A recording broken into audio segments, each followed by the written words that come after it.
Today's tutorial is on how to cover artex walls, ceilings with plastering. Instead of taking it off, um, scraping it off and all that rest of it, best is to cover it. Now what I mean artex, I'm talking about these sort of things, yeah? Can you see? 3D, ugly artex. Now, see this one here, I've done it all the way, top to bottom, okay? That's the first coat I've put on it. This is the bonding coat that I applied. Now, then what I've done is use a trowel like this. Now this what I've done, I'll demonstrate. All I'm doing is hold it in an angle like this against the wall. Can you see ridges and lines and humps or bumps in Wales we say humps, that's all. So basically all I'm doing is scraping it off. Did you see that line? There, almost gone. What it also does is it removes large debris on the way, like there for example, as you can see, gone straight up. This allows you to plaster over with ease and better. Anyway, another step after you've done that troweling, you apply glue, brush it down, brush it off. So just brush it down top to bottom, everything basically. The reason being, you've created dust. That dust needs removing as much as possible. So 2 parts PVA to apply over the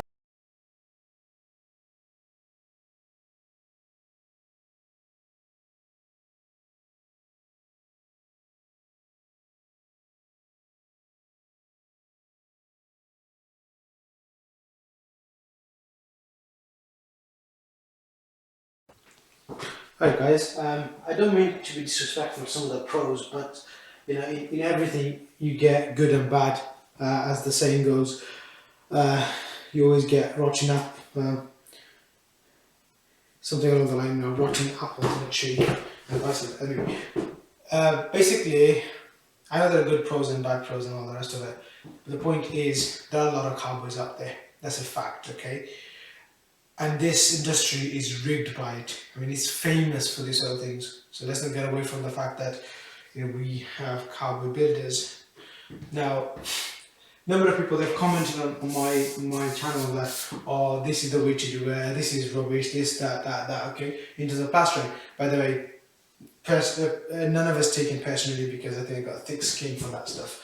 Anyway, I'll tap into that. What I'm doing is basically this wall here, right here, you can see that one dried up fully, completely is dry. I mean, it's as dry as it gets basically.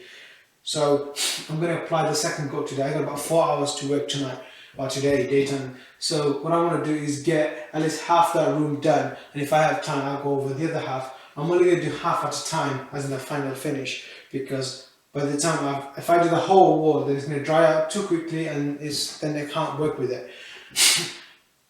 This is my second attempt, don't forget, on getting it perfect, a smooth finish. So I got to, as they say, don't eat more than you can chew, or don't bite more than you can chew more, like that's the phrase, yeah?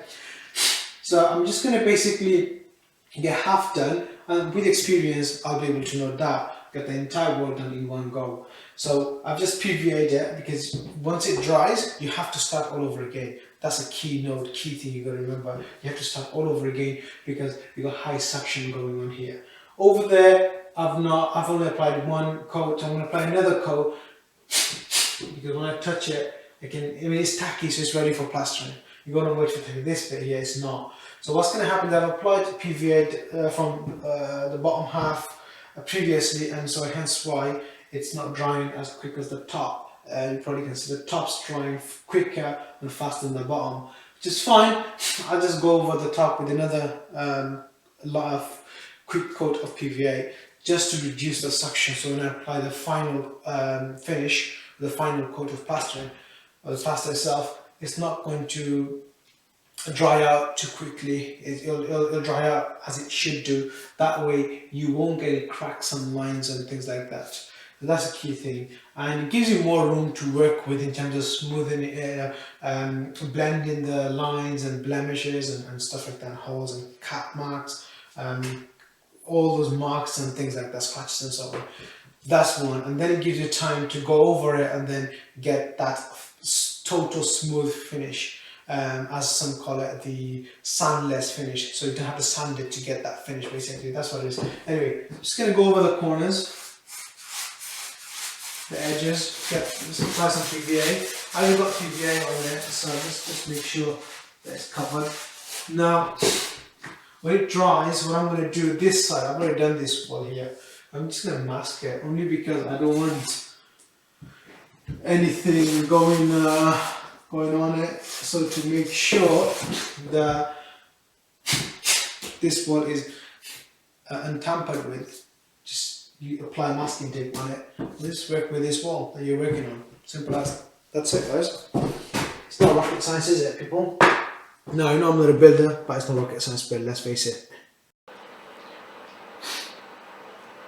What's up, guys? Okay, basically I'm using a blow heater to dry this edge here, this bit, only because I plan to do the big effect on this invert here. Can you see? 1 second. This invert there as a feature, if you like. Further down was the work from yesterday. I made a video clip on that. Right, not bad, is it? This wall, oops, just bear with me. This wall here, you can see the whole thing. This was like this, okay? It was dried out. I mean, it was as dry as it gets. So what I did was I applied PVA, a coat to. You'll get the idea of it when you some part like this, for example, the bottom half I've already PVA'd once, the top half I haven't, so that's gonna absorb the PVA quicker than the bottom. So obviously you apply another coat to the top, if you like. So yeah, once you get your PVA on, then you plaster it. Now, as you can see here in focus, the top to bottom on my right here, all the way down, I've applied the skim coat over the existing plaster, and I've even troweled over it, and then I used a spray can to spray water and then go over it with a trowel just to get rid of any marks, scratches and so on. So that's done the job. It's quite smooth. It's not as smooth as I would have liked it to be. That's partly because I made a mistake. I should have used a trowel or a scraper. Let's just use a trowel here to demonstrate. For example, you have uneven marks, right? Can you see there? Uneven marks and so on, and so forth. I should use a trowel to go over it and then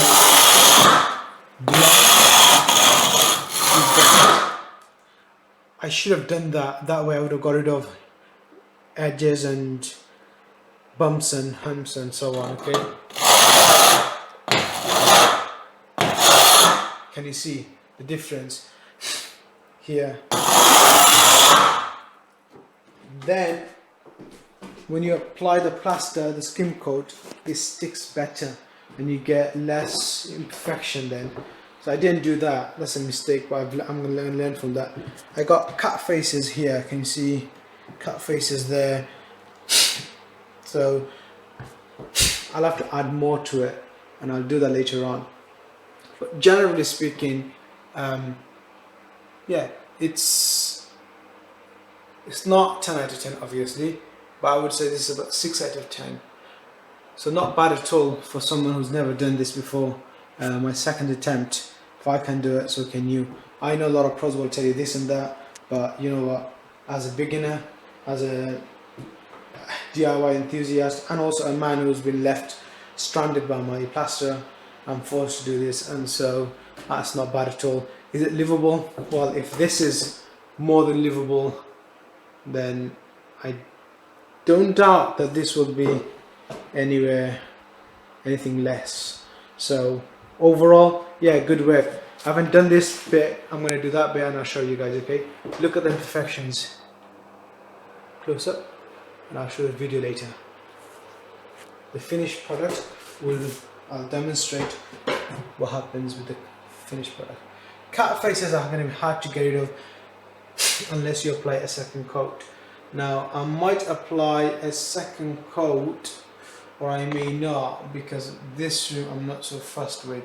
What I might do instead, I might do a mist coat of paint, and then that way you see these blemishes and imperfection far better, and then I might think about applying the second coat, or maybe not. Like I said, I'm not so fussed, or I could just wallpaper over it. But even if I wallpaper over this, it's still a result, because the wall previously was horrendous to wallpaper over. So in any case, I'm more than happy. So yeah, not bad at all. Save £250 right there. This is my recent job, guys, plastering. Now this part is drying, as you can see. That's dried. Few people made comment that it's the blind dog can do a better job. Really? Alright then. What do you need to do some yourself first and then show me. This my first ever attempt. So for the best job. This on the other hand is my second ever attempt. It's not bad considering this was the hardest wall to do and bigger wall to do. Let's zoom in. Let's see this from an angle.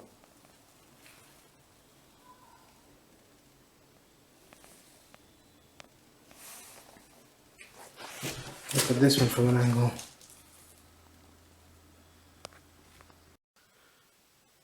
Progress, guys. This room is officially done. The wet patch you can see over there, that's the bit I just did now. What I will do is I'll finish that off with water and skim. These are the inside of the wall, waiting for it to dry, and then I'll just tidy up. Once I tidy up, it will look mint.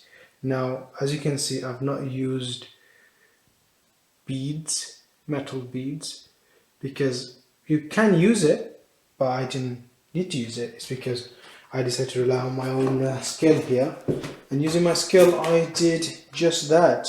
Job of a bead actually. So yeah, if you want to use it, go ahead, go right ahead. Now the ceiling, you can see I'll do that tomorrow.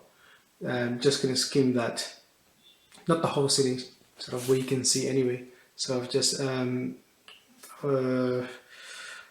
blending the edges to about 6 inch towards the center. So yeah, just like that, as you can see actually, but I'll make it smoother obviously.